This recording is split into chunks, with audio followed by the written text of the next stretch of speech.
Majestix podcast. My name is Chase, and as always, we got my co-host with me. What's up? I just want to say thanks, Tyler. Because of you, I sold Carnage for $100 today. Awesome. There we go. And if you haven't guessed it, today we have our special guest. He is the creator of the Whales team. He is also part of the Clixed Off team, which has been winning everything lately. He's taken down a couple Super Qs. WizKids Open, and is now your 2018 World's Champion. We have Tylor Spees. The champ is here. Yep. That's How's right. it going, guys? I think it's called Tylord. Tylord. Yep. That's Tylor. right. That's shoot. Right now, you can be called whatever the hell you want. I know. So does Dan have to make room for you in the throne, or what? Or do you just take? I think it's a separate throne because it's the WizKids one and then the Rock one. So it's just this room. Oh so man. which one's more prestigious though? So when Tyler starts signing cards for his figures, then you'll see. Yeah, I mean Dan's already done that, so. Cards. Not for his figure. That's you. He signed cards for figures. Yeah. There you go. Oh, okay. What are you gonna pick? Top 5. I know it's not going to be an on-clicks thing. It'll just be something that I don't think has been given like its justice, I guess, so far. There's a few things I'm thinking of, but I'm not nailed on anything yet. Are you a comic book? Give us like three names. Spider-Man is an option just because people underestimate him. Just could be what version? Just like there's just a standard okay. Parker, like veteran version.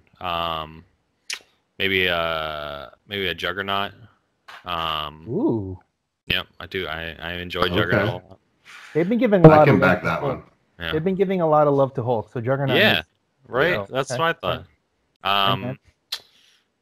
Juggernaut's a good one. I like that. Those are the two that I'm thinking right now.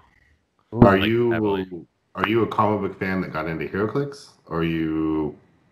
How would you rate it? What kind of nerd are you? Yeah. I'm a video game nerd, so first and foremost. But I sort of both. I was like 11 or 12 when it came out, so I went to my local library and rented a comic. I got a comic book out of it, and it had a Heroclix ad in it. So that's nice. I asked for it for Christmas, and I got it, and that was it. So you've been playing since then? I started right after Clobbering Time came out. Okay. But then I stopped playing. It was right after Icons. I think the Icon Soup I played with for a little bit. Soups, and then I came back right as Deadpool. Not Deadpool X-Force, but Deadpool came out. So like 2014, I think. Yeah. And then when did you get on the competitive scene? My first competitive event was right after the X-Men set came out, Uncanny X-Men, because I was running like the free running shot Magnetos with Power Plant. I like it already. It was pretty cool. It's a Vanisher. I think the team was good, but I was not good at that time, so I did not do well. But I still like the team. Okay, nice. Where did you did you start playing the Rock just like the last couple of years, or last year, or when? I would say I probably started like actually going to events about 2 years ago, and maybe taking it seriously like a year and a half ago. I was, there's a learning curve. I wasn't, This year is my first, I've been pretty successful on it. How did you get teamed up with Dan and all them? When you win, people notice. I mean, kind of. Their store was the first event that I went to, competitively. You went to Big Bang? Yep, that was the first one. Maybe that was a bad idea, but I didn't know anything back then. That's a tough place to play, man. Yeah. I played with Marcus Wade in Cincinnati for a while. Yep.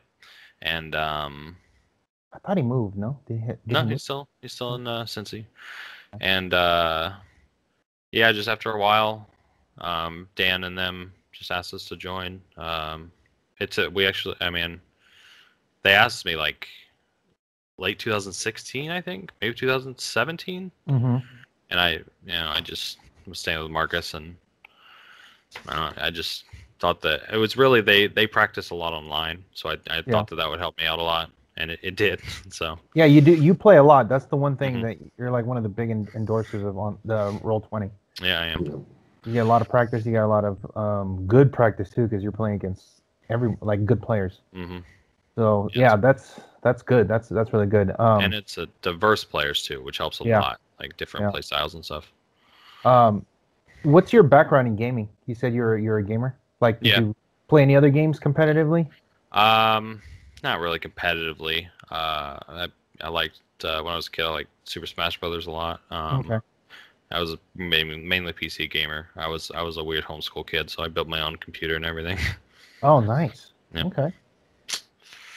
So the same thing. I was actually homeschooled too through high school. So oh, there you go. That was more because I was a pain in the ass. I was like, I'm sick of teachers calling me. You're just gonna be here. So what made you decide to play to even try out the whales?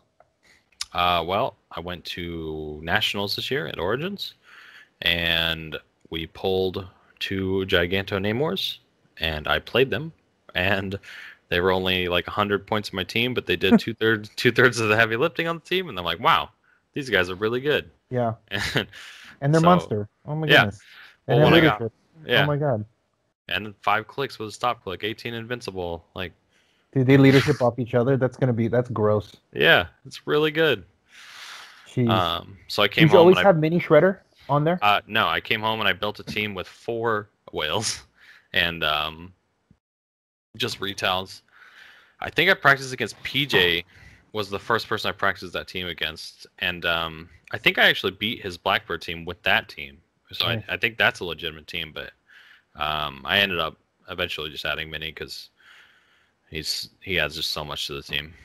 Yeah, you don't need props. Yep, no problem. Don't need it. Just ping. Yep. Okay, speaking of the X-Men, were there a lot of X-Men in the field at Worlds? I think I can't see everything because there's 120 people there, but you can't see that far back. It's fine. You can say that. It's hard to see that far back in table when you're in table. I knew of at least 3 people playing it, but that's not a lot in a field that big. I mean, there could have been more. Were there a lot of like one-man armies like Unimind and Goblin King? Not a lot of them didn't actually qualify, and like who? That's not naming names. No, come on, man. It's your chance to talk a lot of shit. It's your chance. I told him to get ready. Actions speak louder than words. All right. True. All right. Well, you got off easy, Paris. You don't shout down from the top of the mountain. Right? Oh man. Yep. Oh, dude, that's fun. But, the format. Oh, good. You went at how many? Dude, I already forgot. How many rounds of Swiss was at the Rock Cup? 4 rounds of Swiss, cut to top 16. Or no, how many players? 32. No. Rock Cup. I'm talking about Rock Cup. Oh, Rock Cup. Is it 4 or 5? It was that was 4 rounds cut to top 32, and it was only like 68 players or something. Yeah, and then you went undefeated, and Swiss, then you won your top 32, and then lost top 16 or top 8. I lost top 16 to. So you went 5-1 there, and then you went 8-0 here. Yep. 13-1. Yep. I mean the major events. Damn. Yep. See, that's what Remember I said last week. It's a good team.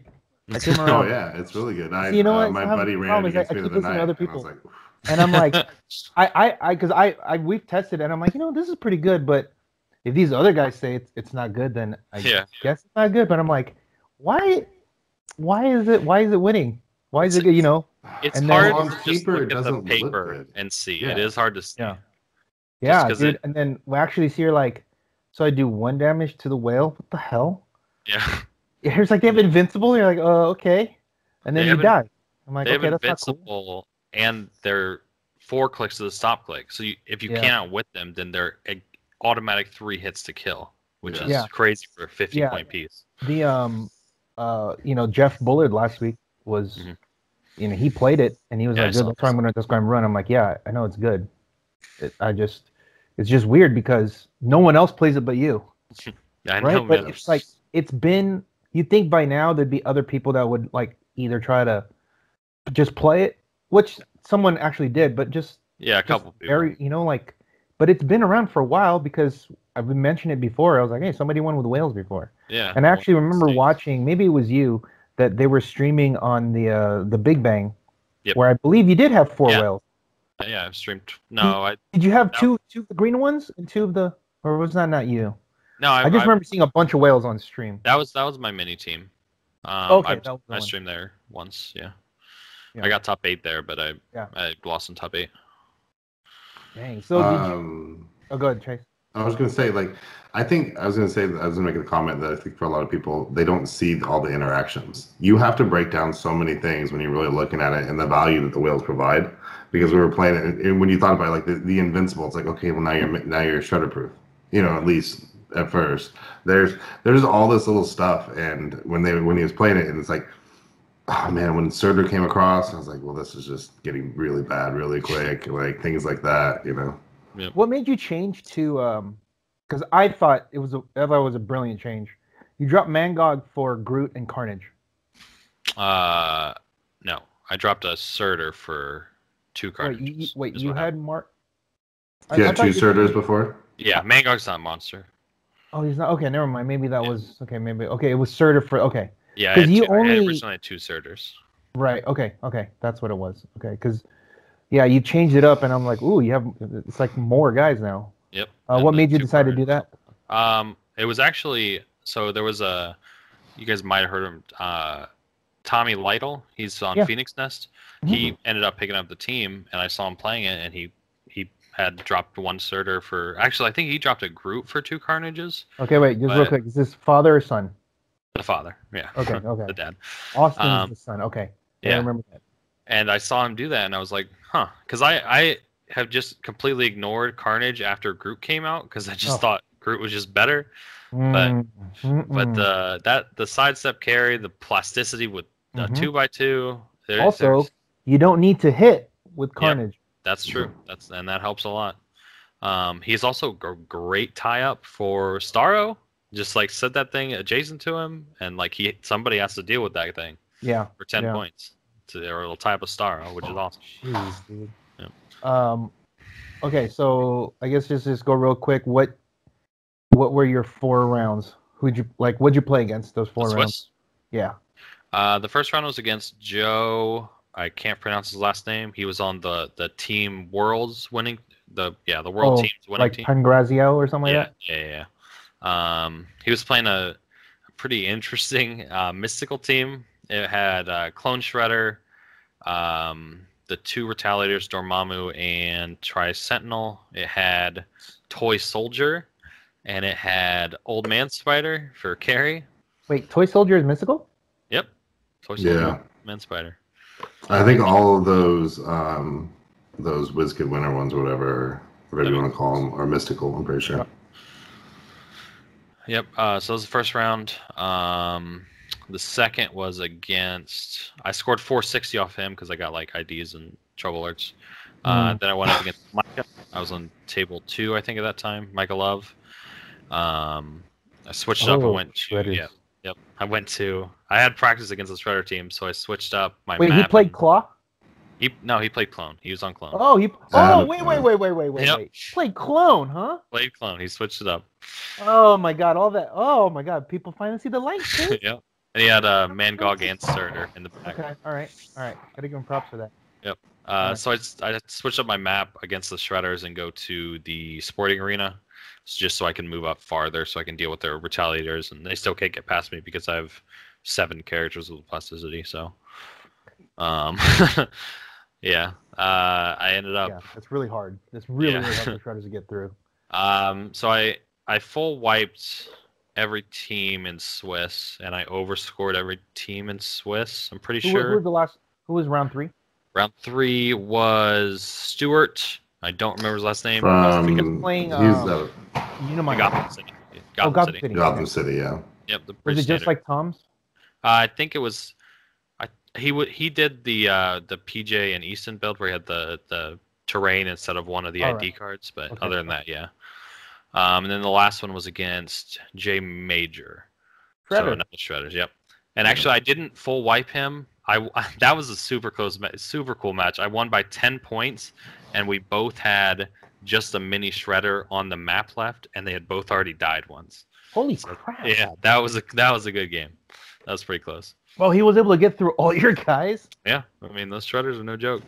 Yeah. I know. That's why I put him on the team. Yeah, that's true.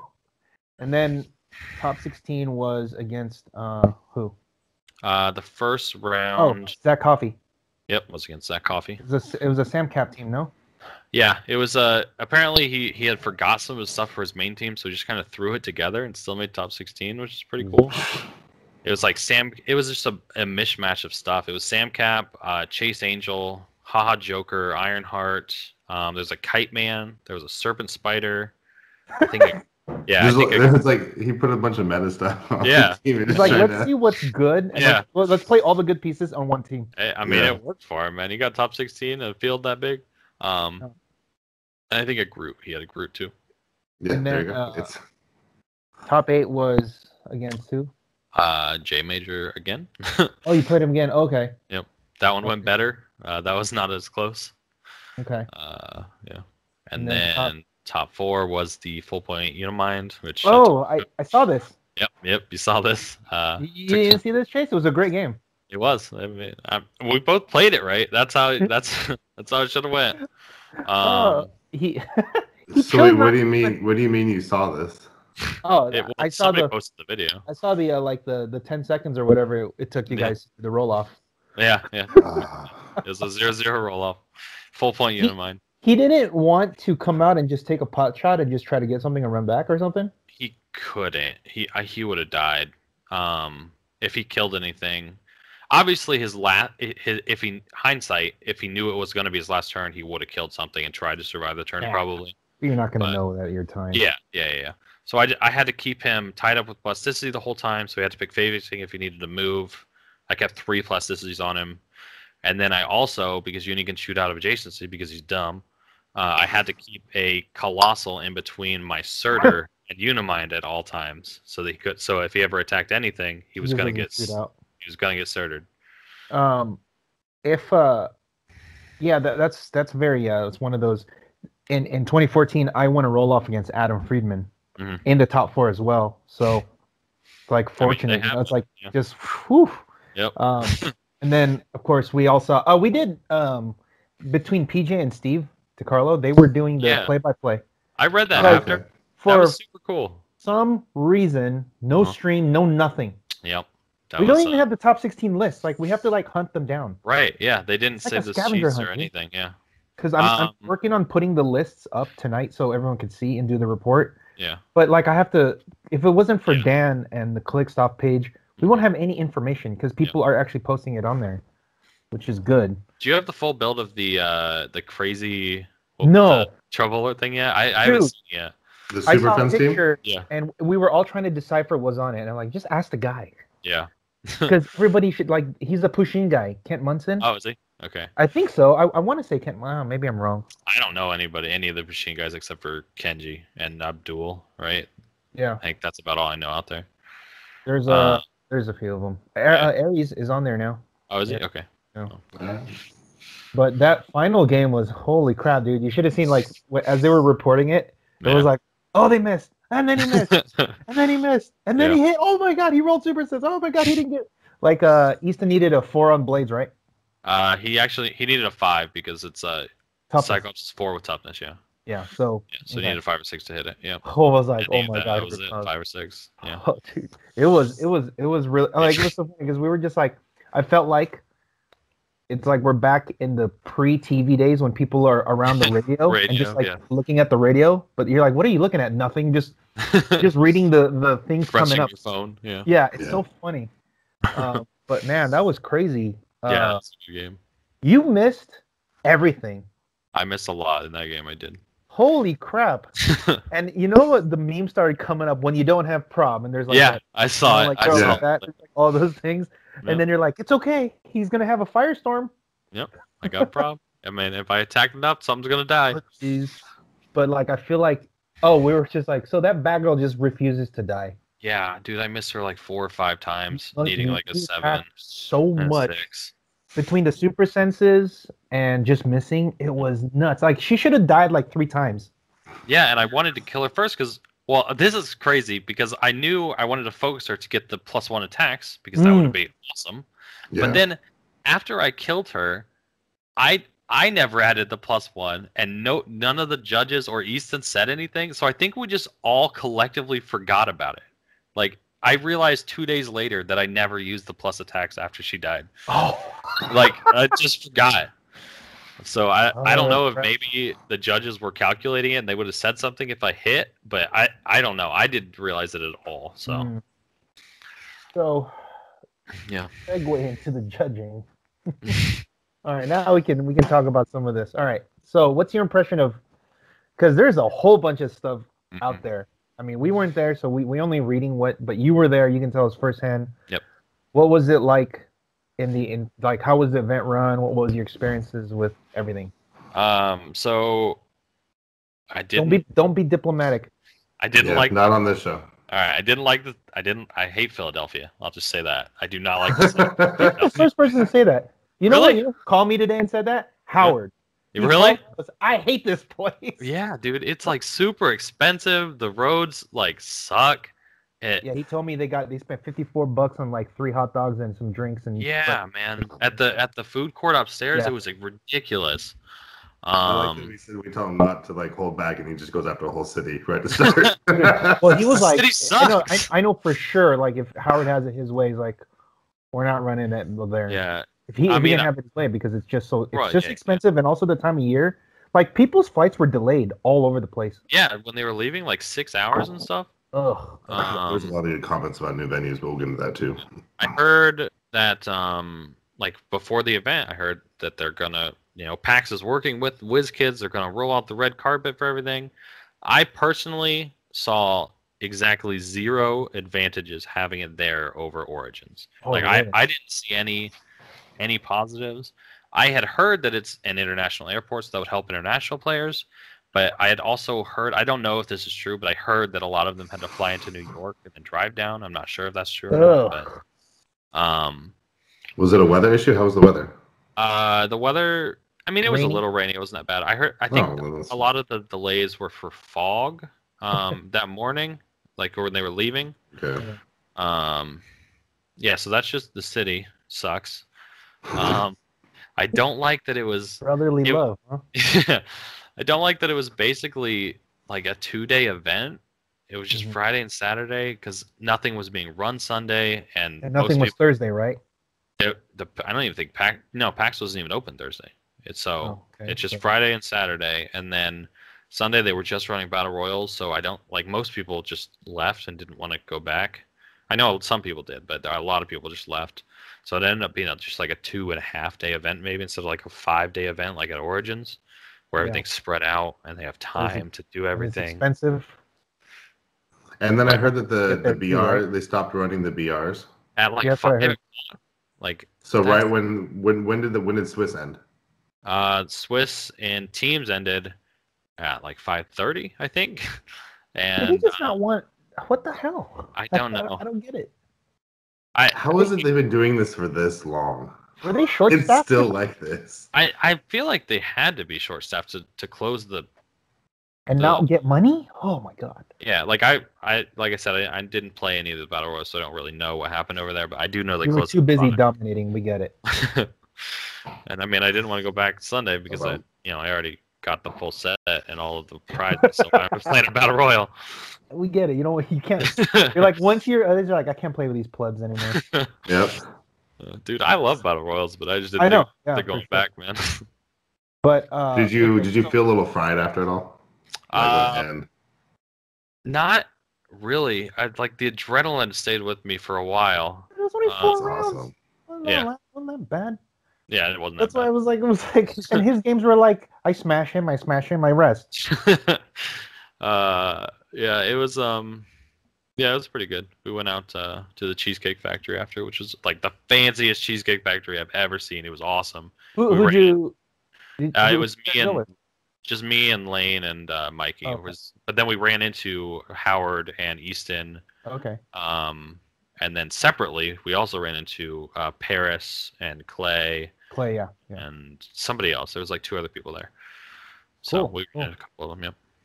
Did now what were okay? So there's a whole bunch of things about these. We're gonna pop quiz. Here are some new rulings that you guys don't know about. Like what the hell? What were these? Well, the first one was like, how did this happen? Like, did it just do it as people were playing, or did they say before we start? Haha.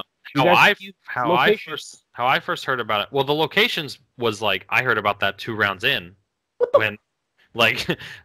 because I guess the logic is you're allowed to bring your own maps, and the orange text is there, but oh Jesus! Oh, for sealed? That's not use location bonuses for sealed, which was not great. Not great. No, that's not how you play what's in the boosters. Yes. And then they reversed the ruling, I think, on round 4 of Swiss. So the final round of Swiss, they said, hey, you can't use these anymore. Nobody's being DQ'd. You're just underbuilt now. What the? Yeah. So they did that. Here's what's really good. You know what I love is that they said that no one's being DQ'd. Why would you even have to say after you allowed it and then switched it? Okay, that was me. That was me ad-libbing. Okay. You said nobody was DQ'd, is what I'm saying. There's just it's better. Before about like the narrative is no, we're not going to DQ you guys. I don't want to put. That is what happened. Yeah. So that was so they allowed it, but they didn't tell anyone. 2 rounds in, when people were like, "What's going on?" and they're like, "Yeah, you can." And then a bunch of people were like, "This is bullshit." Round 4, they said, "You know what? You guys are right. Let's take it." So how I understood it was they never actually said that it was legal, but some teams just did it and added it to their map. And then I guess the judge found out about it late. Eventually, they said that it was legal at one point, and I think that was round 1 or 2. And then I'm pretty sure a judge probably said it was legal. Probably. And then somebody that's considered a higher up judge, or they convened, and the council said no more. So devil's advocate, this is the first year that we have ever had location bonuses in a sealed event like this. So it's how was it run at Rock Cup? Hey, hold on, Tyler. How was it run at Rock Cup? I don't know. You were there. I didn't put it on my paper. I assume you said no because that's the logical choice. Yes. We made an announcement at the beginning. We said no locations, and they're like, "Okay, cool." Yeah, that makes perfect sense. You play. That would have been like the thing to do. Yeah. Everybody. Anyway. I will. All this stuff that's happening, I 100% do not blame Kenny, because he is not in charge of this. I know some people might think since he's doing it now, he is there to just be one of the floor judges. He answers to higher guys, so he can only do so much. So this isn't like if people are like, "Hey, Kenny, what's going on?" It's not his fault. That is the only like super bad ruling of the weekend to me. It is bad, but it's one of the worst I've ever heard. Hopefully, it's the take back is actually. Okay, what about the tank thing? So the tank thing, I first heard about this. Dustin Cedars posted it in a group, luckily, so that was nice. Oh my gosh! Imagine if he just like didn't say that and just goes and you're like, haha. It just, I mean, it helps my team. So I'm like, all right. I mean, if you say so. Yeah. I can retell you think. I never got tanked, but that might be why I never got tanked. Yeah. So I can see the rationale. What was the ruling? The ruling is that if somebody tanks you, so like if Hawkeye tanks your team, you can retaliate on Hawkeye. Because the way that the power, and I think I understand it after it was explained to me and agree with it. So the power says they make an attack, and then instead of normal damage, the tank is placed and it deals 2 damage. So it's part of the attack, right? Instead of Hawkeye's normal damage, Hawkeye does this. So it's the text of the tank, but you know what I mean. I could see it going either way, and I think I agree with that. Yeah, that part. If the argument is the instead part is replacing his normal damage with the 2 damage from the tank. So that part, okay. But it's so ambiguous because it's saying that the tank is the one that's the way it's worded. It's like ambiguous enough where you can think that it's tank doing it because it says it's the one doing it. Now, if it had like a, let's say, quotes around it that says instead of this, he deals 2 damage.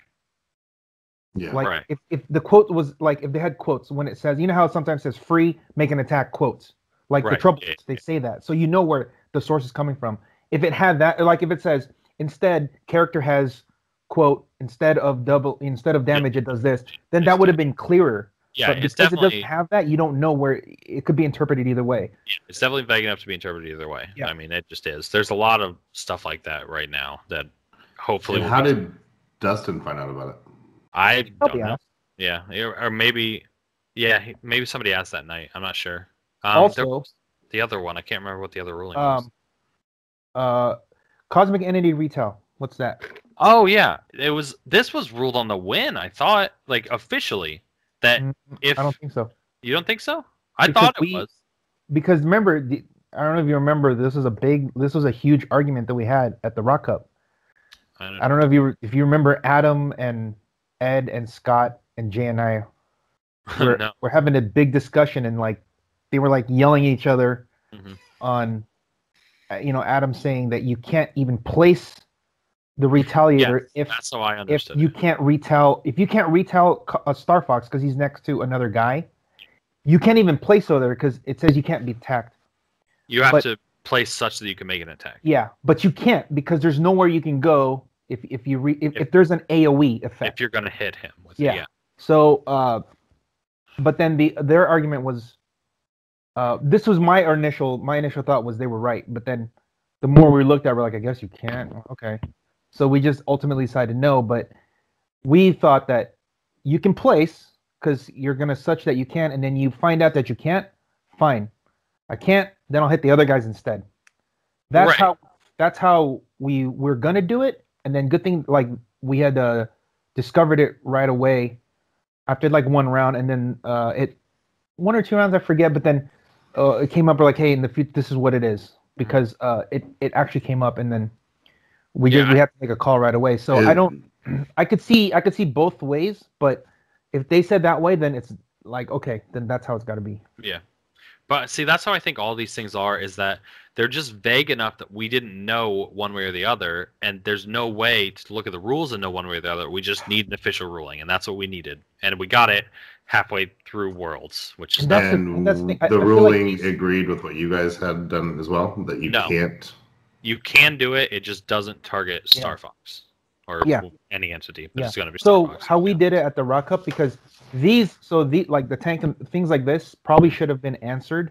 I'm sure these questions were asked. They just never answered them. Yes. And that's a bad thing, because if there are events people need to know, you just gotta like, let's do our own deductive reasoning. I know the next ruling that I did ask on the win. I did. So, okay, explain the whole. Okay, and this was because I don't have this kind of ego when I make a mistake. When I do rules, I always like, okay, you're right, I did it. The whole starting area thing that you had, because I remember reading back and I'm like, oh yeah, that's how I rolled it, but then I rolled it opposite. He went on the stream, and then afterwards I'm like, no, you're like, that's what you told me. I'm like, oh, yeah, I did. Like, oh my Which God, is fine. Like, judging is tough. I'm not gonna ever But then here they changed it again. Well, so they did. So I talked to before the tournament. Well, firstly, I posted this on the win and never got an answer. Before the tournament started, I talked to Jay Solomon and Brandon Chastain, and they both reaffirmed my understanding of the ruling. I wanted to talk to Chris, but at the time I think they said that he left his wallet somewhere and he had to run and get it. So he just wasn't there at the time. It wasn't during the tournament or anything, but he just wasn't there at the time. And I just it slipped my mind to ask him again. And then it turns out that I didn't see him again until the last match, where as I was placing my figures, he said, "No, that's not right. You gotta do it the other way." What was it? It was the way that I told you the second right? time. Yeah. the way he was like, oh, that's what I told him. So what is the official ruling? You have to fill up the purple starting area, right? Then it expands as much as it can, as much as you need it to, but you can't take anything out of the purple starting area. That they have to stay there once they're placed. Which is what I had told him. Yeah. The second time. But it's weird because then, so I would expand, my team normally expands 2 to 3 depending on the map. So let's say I expand 3, I have to fill my purple area and they stay in there. Then my opponent gets to place after me, and he can place anywhere he wants within the 3 squares. He does not have to fill up his purple starting area. What if, okay, so if he places first, yeah, then it doesn't get big. It does, and I think that doesn't make sense because he places first. Right. This was because he talked to me a little bit after. So if the first player does not have to place, he places his figures. Then I place. I have to expend. If I have to extend, then he gets a chance to replace and place them anyway. So it gives the advantage to the person that doesn't have to extend. Is how it was explained. It's a major advantage.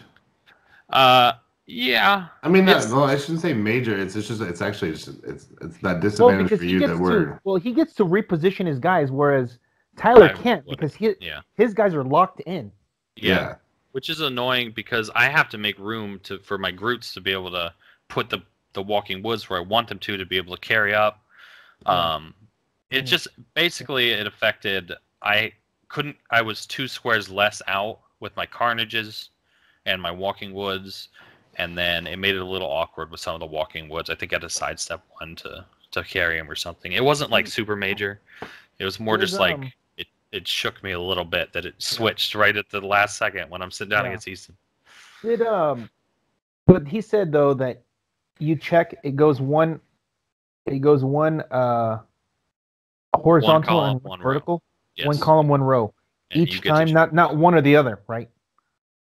Yeah, it goes 1 column, 1 row each time you have to expand until you don't. So basically, have to. it goes in a diagonal. Like, yes. Okay. Yeah. Well, unless there's like weird mirror island thing, like. Yeah, which you can't because it's on the printer. Yeah. So technically, if you go 3 squares out, you're going 3 squares up. Yeah. So just think of it going diagonal. Yeah. Yeah, you'll always expand 3 squares forward, basically, and then. Wow, so I see. That's what the one thing I didn't realize that you can have them replace their guys because they already placed their figures in the starting area. Where in the rules? Yeah, I don't understand that. But is there a thing that says he just said it? He just said it. That's what it was. Yeah, this is him.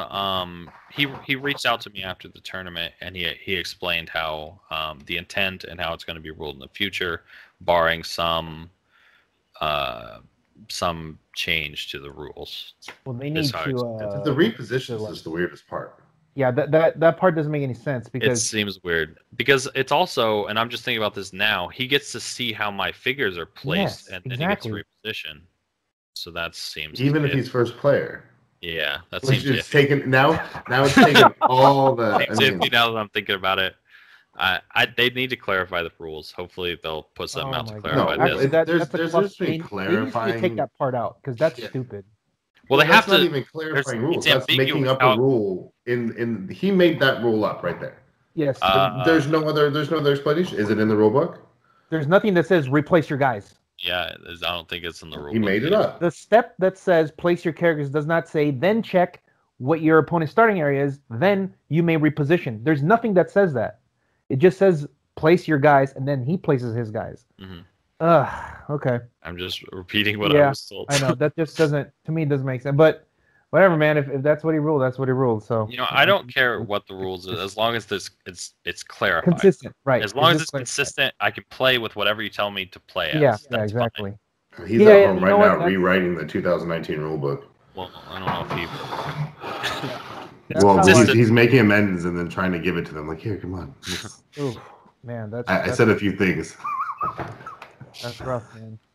But he was very nice reaching out to me afterwards, and Chris is cool. I mean, it was cool that he did that. He was good to me. I just don't like the kind of like the. I don't know if the word is inconsistency, but just the like nobody knows, and then you just kind of spill it out. It's off the cuff. Okay, it is, but here's my devil's advocate. These rules were vague. They needed clarifying. That is true. He had to make a ruling that day in the moment. He had to because they were vague. This is what he chose. I can't knock him as a judge for doing it on the day of. Well, I don't mind the original part. For the expanding part, I'll give him that. But the replacing part, no. Well, he didn't. That's not a rules clarification. That never came up on the day. This is him telling me how it will be ruled in the future. Okay, that's fine. That's how they do in the future. That's how they do in the future. But he said it's not official yet, but that's just okay. Because you won map, right? And that. No, I lost map. So you lost map. You got a +3 on him, right? Yeah. So you lost map. Dude, I crit missed. He went first. Did he reposition his pieces? No. He didn't because that was he just. I guess he didn't do that. But he didn't do it because he was like, "That's really stupid," or he didn't do it because Chris didn't know. Chris didn't say it at the moment because Chris didn't say it till after, right? Yeah, and like I said, the ruling is completely vague in how that works. So, he had to say something. He had to make a ruling as a judge at that moment because it was vague. There needed to be something official. So. But something crazy is I crit missed map roll against the Unimind, the full point Unimind, and I was freaking out. But you won the map roll anyway. Yeah, it didn't matter because you roll off, right? Yeah. Well, I don't think it would have went to a roll if I lost map. I think it would have lost. Oh yeah. What map would he put you on? I don't know. I haven't thought about it from his side. I want an open map, so probably not an open map. Probably somewhere we can block lines of fire. So go over what your pricing was. So the pricing was pretty good. It was a factory set of Battle World, a Chase Prime set of Battle World, a factory set of AI. Ouch. But I won a whale, so it's poetic. I'd rather get 12. I'd rather get like 16 or 24 trouble alerts. Dude, I don't have any of them actually. I don't own any. So then, dude, 24 trouble alerts would be nice because you get a factory and a Chase and Prime. Well, I didn't get a Chase and Prime of the second set. I just got the factory set, so it would have been. Of a factory of the AI. Okay. Yeah. Okay, good. And then, I you got. Don't get that trash. I mean, I obviously got Starro, Thanos Copter, Blackbird. All the winnables, all of the WKO prizes. I didn't get Rogue and whatever comes with her because apparently that's a 2019 con. Yeah, it is a 2019. Yeah. On there it says MP19. Yeah, which that makes sense because you qualify for nationals for 2019 if you win. And then obviously. But no exo specs and no Proxima Spear. Yeah, that's sad. I just realized you're like, I didn't even realize that's what I wanted. Dang it, man. So can I trade this factory set just for a Proxima Spear and exo specs, please? Might be worth it. So, and then you got ID cards too? Yep, I got all and I placed top 32 in teams, so I actually got 2 sets of those. Oh. Yeah. How many IDs were there? 10. What were they? Joker. It was Joker, Rogue, Two-Face, Psylocke, Harley, Banshee, Professor X, Colossus. There's a Rogue, right? Yeah, I thought I said Rogue. He said Rogue. Okay. 2 more. They're the Marvel ones. I don't know. There's 2 more. Because there was 10 because I laid them out and there was 10. Okay. But yeah, so I got 20 IDs.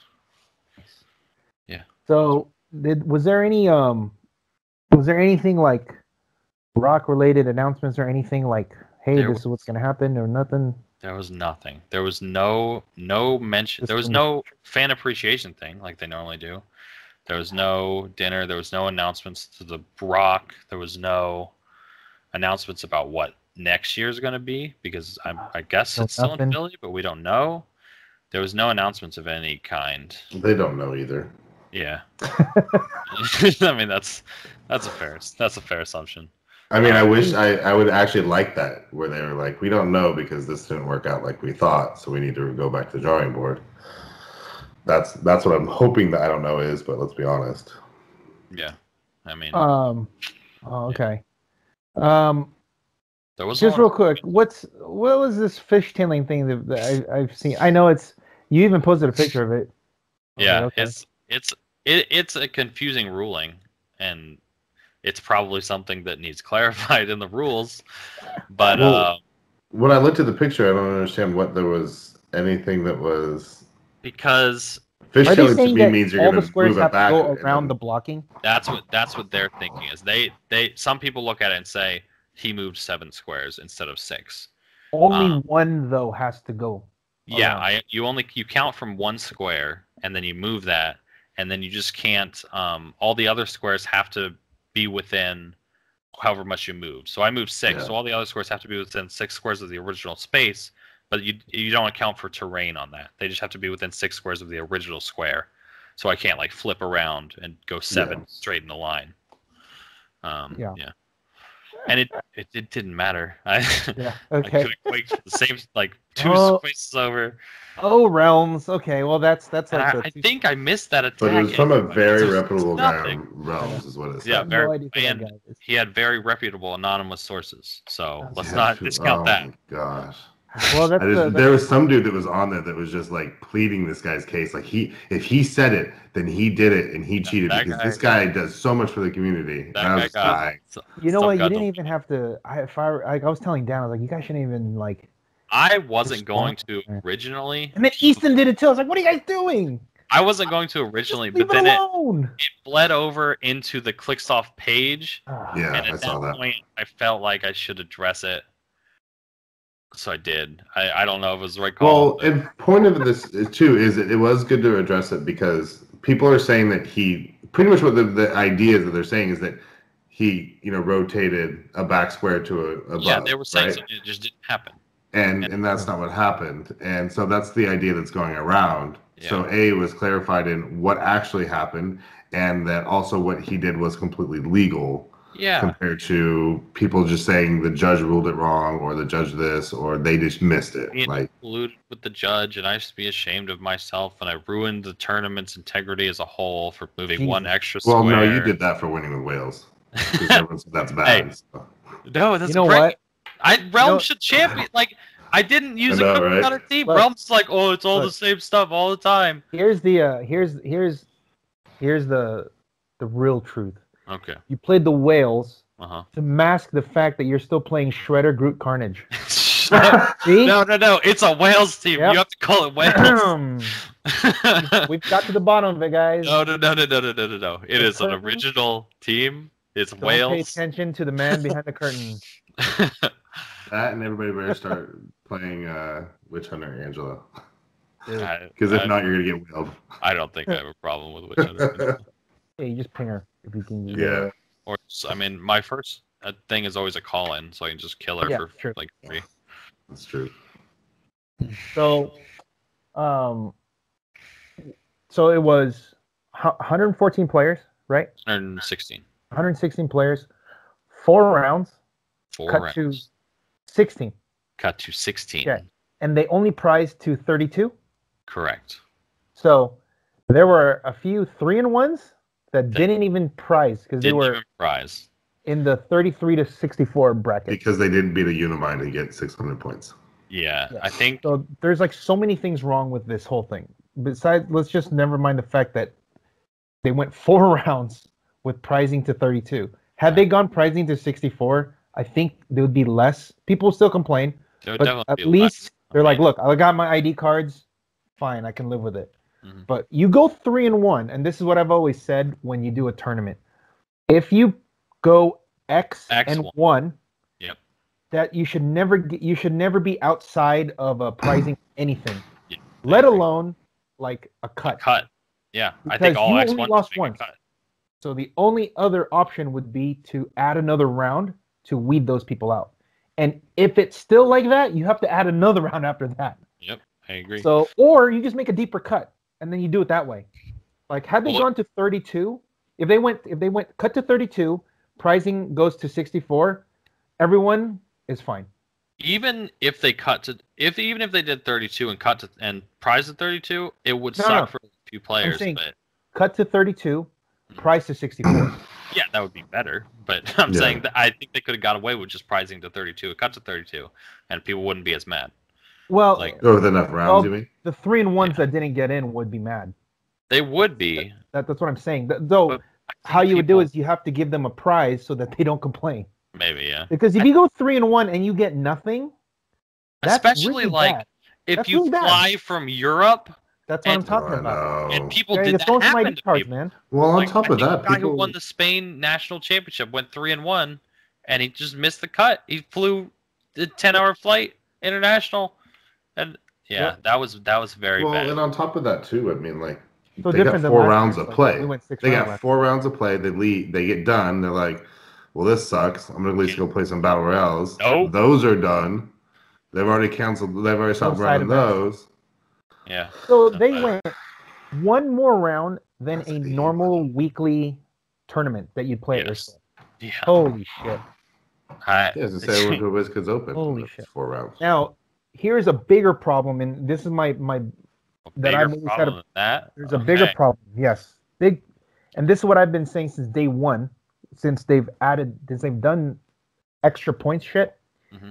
There is no way to check there's no way to regulate how what your matches are. So all things are not equal, because if you play against a Unimine team and you kill the Unimine, you're getting like 600 points, whatever. But if you play against a Goblin King, you're getting his underbuilt score. Yeah. Yeah. So because and that's not the fault that's not your fault. Yeah. It's the fault of the system of how the game is. There should be always a maximum of however many points you get. The only way you go over is if you're determining who wins the game. Mm-hmm. But when it comes to actual victory points for tiebreakers and stuff, it should cap at 300. Because that's the only way you can make it fair. Because there's no way for you to know, like, oh, he's playing Trouble Alerts and he's playing a bunch of IDs. Mm-hmm. Cool. I'm gonna call it. I'm gonna extra points. I'm gonna do this. I'm gonna, And would you also do the same thing with the floor of it, raising it to 300 if you wipe a team, even if it was only 275? At that point, I think I just say the maximum would be 300.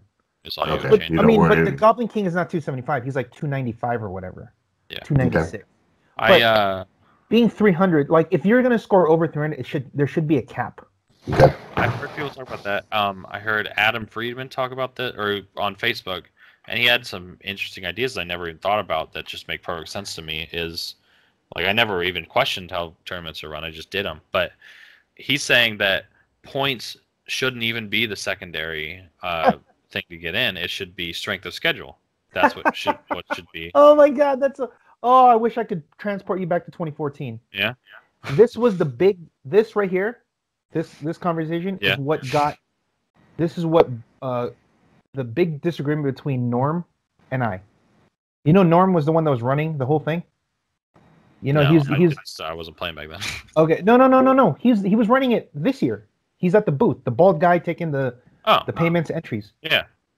Okay. He was on the rock board before. We had a big disagreement on this, and he ended up leaving and basically, he hates. But because I had said the tiebreakers should always be strength of schedule, and this is what I've said since day one, because we don't know anything about because the one of the other things is you can throw the game to your teammate by giving more points to them. You don't know that. Yeah. And I brought that up, and he got really mad. I never considered it, and I heard it, and I'm like, yes, wow, that makes so much sense. I don't know why we've been doing it this way. Nothing new. This is how you do it in all other things. The only way you should even determine who wins is by those points. Oh yeah, that's all you should use points for. Is what you're saying. But when you're going to determine who has better tiebreakers to advance to like the cut or whatever, or placement, should be strength of schedule. Yeah. That's and that's what I've been saying since day one. But since I got a bunch of shit for it, so I just dropped it. But it's been something that I've been trying to push around here, and we've done it for a while. And then I switched back because it had like the team bases were going away. So like, okay, cool. But then the ID cards came in. I was like, oh shit. And then now all these extra things that like Unimind getting extra points, and it's like Mistress Death.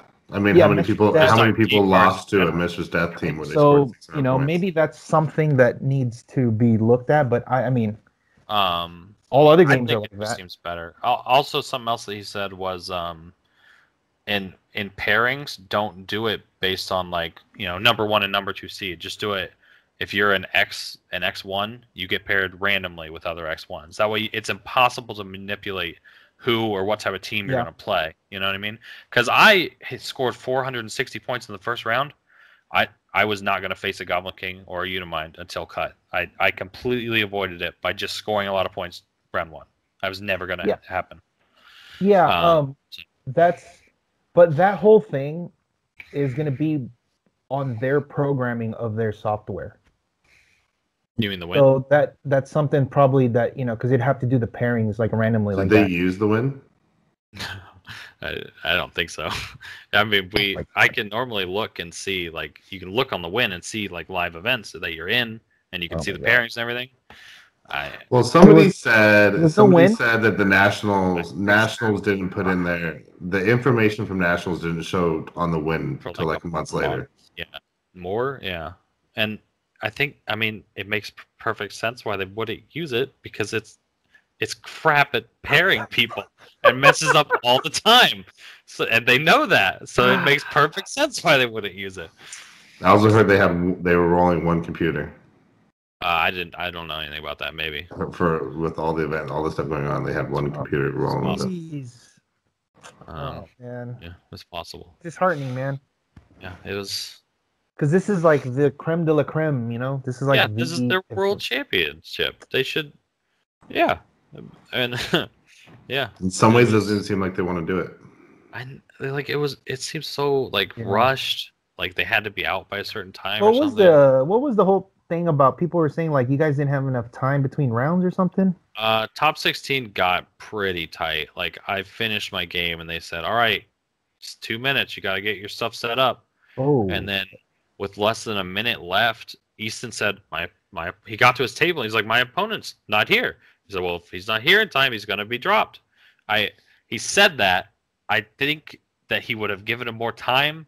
I hope, but it seemed in the top 16. I was in the top 8. That was in the top 8 that happened. Yeah. And who was his opponent? I think it was the. It was Lane, right? No, I think it was Troubler, dude. Top 4. They. Yeah. Okay. Did he have a lot of pieces? He was just trying to get there. I think maybe he went to the bathroom or something after his game ended, which seems reasonable. Oh, jeez. See, that's what just ruins the integrity of the event. The media thing is that like, well, is he around here? Let's try to get him. We gotta get this game going. We'll just drop him. Yeah, which like I said, I hope that they wouldn't have done that. He was just trying to be hyperbolic or something. I hope he didn't get dropped, and it seemed like it was after a minute that he got there. So, but it was definitely rushed. It definitely felt a little bad. Whoop. Man, we gotta make this list of what not to do for this week, Chase. Yeah. Do we need to make the list? No, because we run our shit smooth. No, it's not. It's Tyler knows I run a smooth ship. Tyler knows I run a smooth ship. Come on, man. And part of it too isn't even about like being so smooth. It's just not doing these things. The basic, like you start out with like, okay, like we're gonna try and keep integrity. We're not gonna change rulings in the middle of a thing. We're not. I don't know, man. Whatever. I'll be doing this all night. It's 11:45, and I'm gonna start just thinking about this, being up, all frustrated, anxieties up. Thanks, Whiskies. I wasn't even there. Ultimately, Tyler had a good time. I did. I had a fun time. All of my matches were super fun. There was no controversy, at least when I was playing them. Yes. Great. Well, there wasn't any controversy even during the match, but somebody else who saw it. It was literally nothing. That's the craziest thing. Rebel roused the Roams, and apparently he was just like lurking over here, and he's like, "Oh, I saw that. Oh, I'm gonna." Must have been a slow day at the Realms. The worst part too is like the initial message that he put was like, "Unless you cheat," or something like that. Like it was like a half a line. Like it was just like whatever, and it was like, huh? And then he doesn't say anything forever. Like this was one of the best PR moves I've ever seen somebody pull out. Like because everyone's just staring at it like, okay, when's he gonna post what he did? And he just let it go. And the craziest thing is, I was playing Stu, and I would do something, and he would look a little upset or like a little unsure, and I was like, okay, ask a judge if you're unsure, and then he would ask me something, and I would tell him the ruling, and he would look unsure, and I'm like, okay, these are the rulings as I understand them. If you're unsure, please ask a judge. I always tell him, ask a judge. That's what you should do. So this ruling is a little bit weird. So instead of him being unsure, I'm like, hey, I'm just gonna get a judge, make sure that what I want to do is legal. I was so careful in this specific instance to not take advantage of anybody. This one in particular too. You called the judge over yourself. Yeah, I called it. If I wanted to cheat and this guy's not calling a judge, I'm like, why would I do that? Can I get the spotlight on me as I try and cheat? All right, it's okay. It's fine. It's fine. Like I said, you're the world champion. That's all that matters. Yeah, that's true. Yes, man. Okay, now you gotta go on Majestix. Yeah. You gotta do the circuit. You gotta go on shots fired. I'm gonna go on. I'm gonna go on clicks off. Yeah, you were there already. Critical clicks. When is that? Oh yeah, huh? I mean, they still do. I didn't know if they still did their. Yeah, it's on PJ. Is it still? Okay, I haven't seen if it's they've had new episodes or whatever. Oh yeah, I haven't looked. I know they had a couple, but it's pretty. Oh, it's not like it used to be, but they sporadic. Mm-hmm. Speaking of podcasts, should we post our own under the Majestix page? I just noticed that there's all these other podcasts, but ours isn't on there. The what? You have the Heroclix, the podcast drop down on the. Wait, it's still up there? Wait, it's still there? So we tried to. The reason why is I was trying to search and see if we come up on Google, right? Yeah. And so I put in Majestix and podcast, and then that comes up. So I clicked it, and I'm like, "That's awesome!" And I was like, "Wait a minute, it's not even on there." That's pretty funny. Oh, I thought I took that. It should be updated.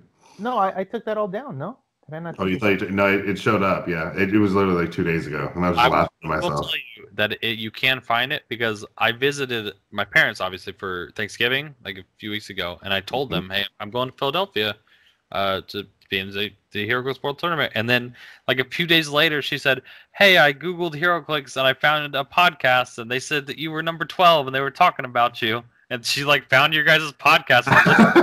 See, there you go. So yeah, you're findable. It's not. Oh, you know what, Chase? Maybe it's not on the drop down tab. Yeah, it's not like a drop down. It's like a sub page or whatever. Yeah. Okay, I gotta delete that then. There's that moment where I realized I'm like, we're not even on. No, I mean we were our on own page. Look, his mom found us, so that's good enough. That's good. That is good. That's good. That's where I listen to you guys. Yeah. So what happens from here on out with the whales? Do we retire them on the shelf? I don't think. I mean, it's so fun to play. Mini retires, so I'd have to come up with something after that. 6 months. Yeah, but there's what is there? There's any new ideas for new teams or just redoing this one? Both. So after retirement, if I would want to play this team, I would drop Mini and a Groot and put on full point Skeets. I like him a lot. I've practiced with it. He was one of the variants I practiced with. Gives everybody +1 attack. He can call on people. And when he gets big, he becomes a colossal, so he can carry the whales around, which is pretty cool. There's a lot of synergy there.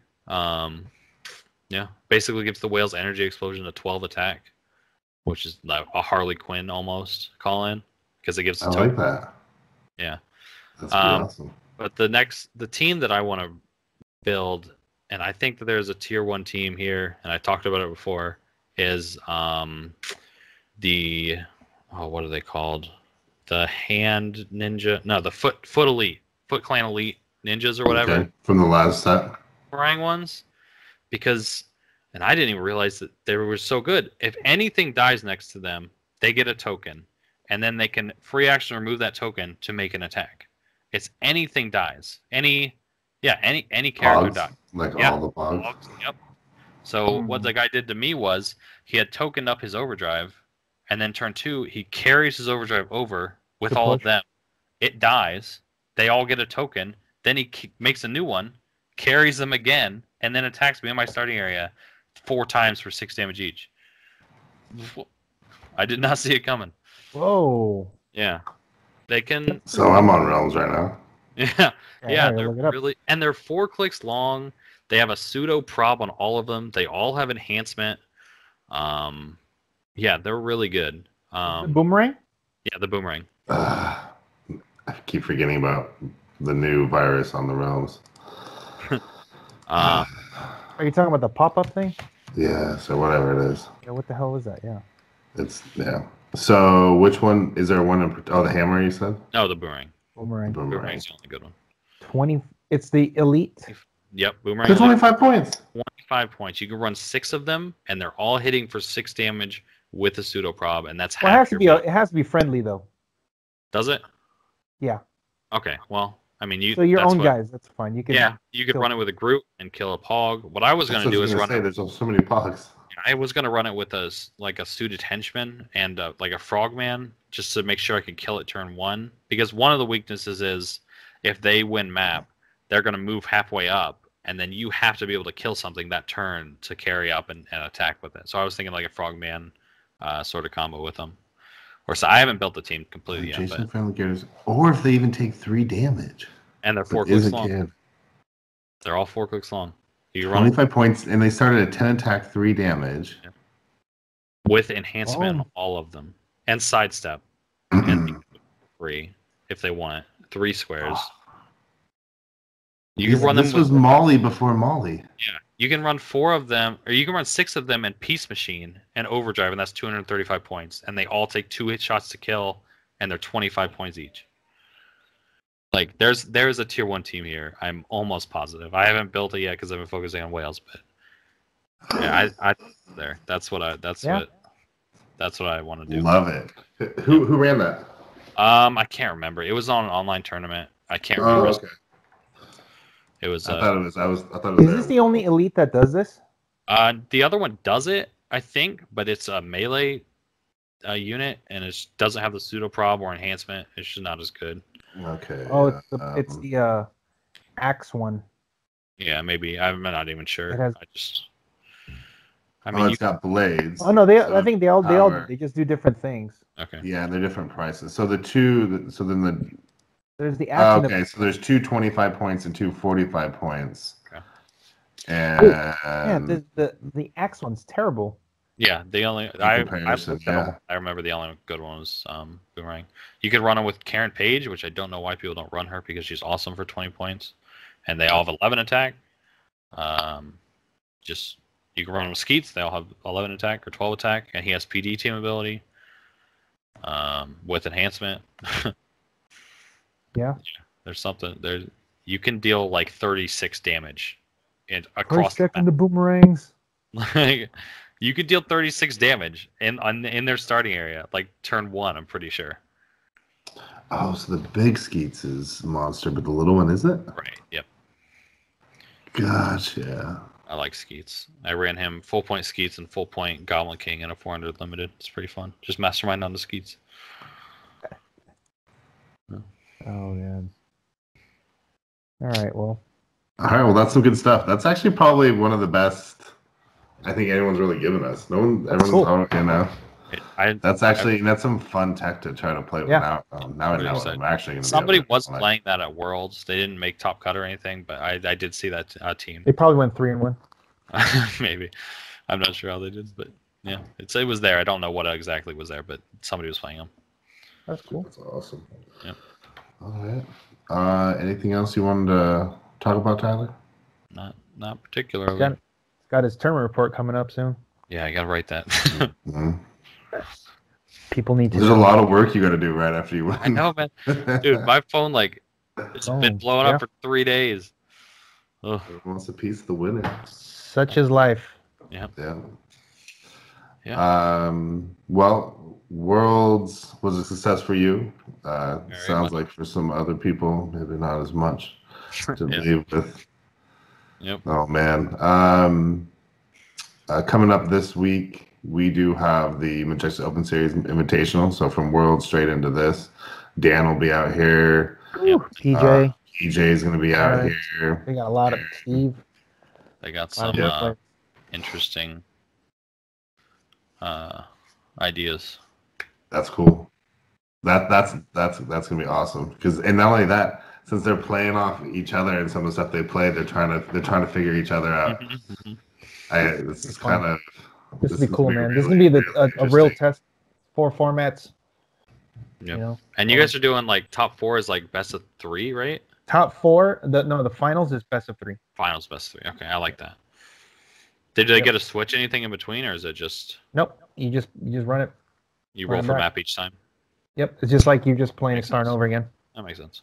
Okay. So, cool. That's gonna be really interesting too, because sometimes you just learn a little something, and then the dice start going your way, and now it's 1-1. If you lose your first match. So we have that going on. We will be streaming, and Chase and I will be dressed up too. We'll have nice shirts. Yeah, so I will have one of those fake tucks. You can, yeah. I wore suspenders last time I did something like this.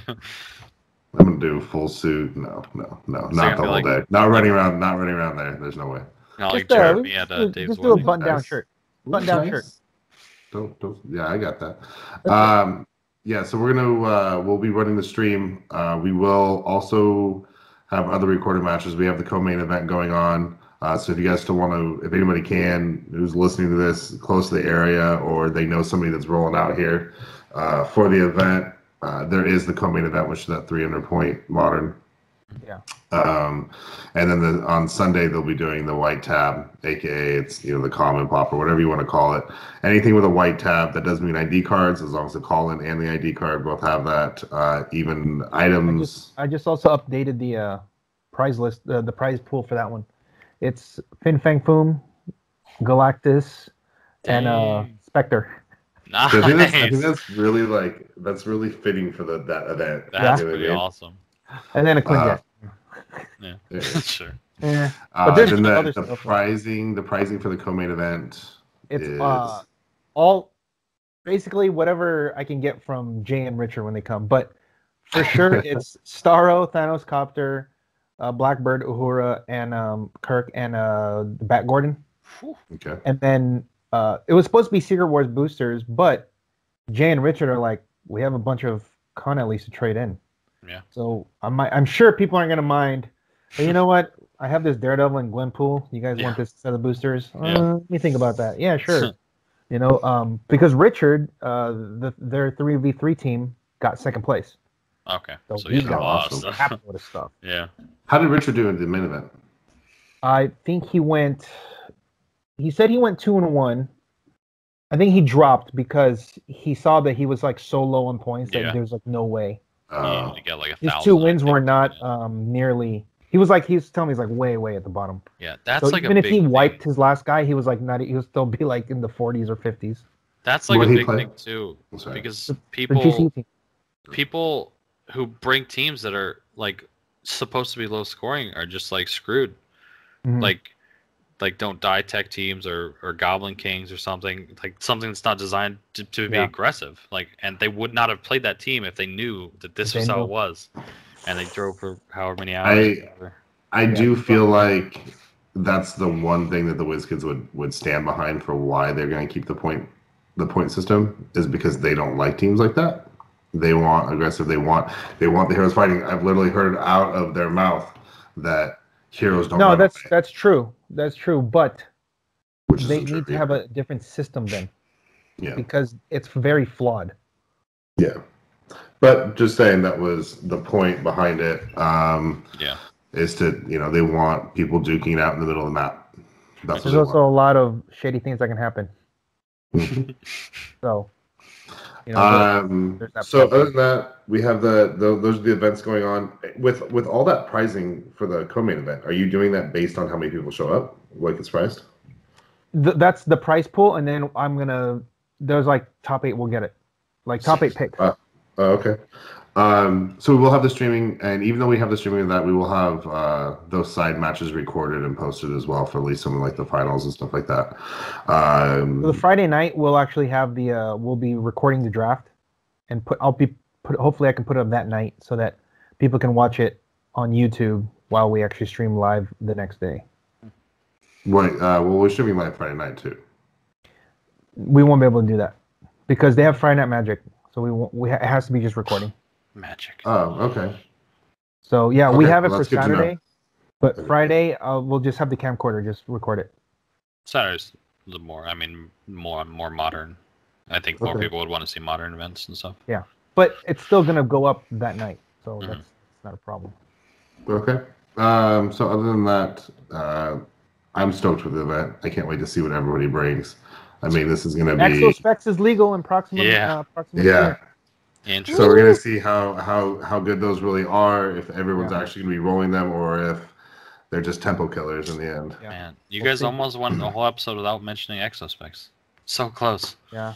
That is true. You don't even notice too. Like the last couple times we're writing the bio at the bottom, it was like, and then we talk about what's gonna be in the Exospecs. It's like, oh man, I keep writing this like every week, but it ends up being a decent chunk of a conversation. It seems like. Yeah. So yeah, we'll do a little over under, or like when we do the stream, like how many people are running Exospecs. So yeah, check us out. The stream will be through Facebook as always. I think that's about it. Thanks, Tyler, for so much for coming on. I know it's been a busy time. Welcome to the club. Woo! Ooh, that's right. Oh, man, I'm talking to 2 world champions. You have to share it with Paris now. Yep, I do. I've accepted it. All right.